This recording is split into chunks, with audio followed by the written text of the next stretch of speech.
You're watching How Leap. Let's delete a TikTok video. Open the TikTok app and go to your profile. Find the video you want to delete and tap on it to open it. On the video screen, tap the three-dot menu in the bottom right corner. A menu will appear from the bottom of the screen. Scroll through the options and tap Delete. A confirmation pop-up will appear.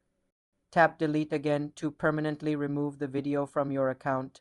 The video will be erased from TikTok and will no longer be visible to you or your followers. You cannot recover a deleted video, so be certain before you confirm. If you just want to hide it, you can set the video to private instead of deleting it. For more simple computer tutorials, subscribe to the channel.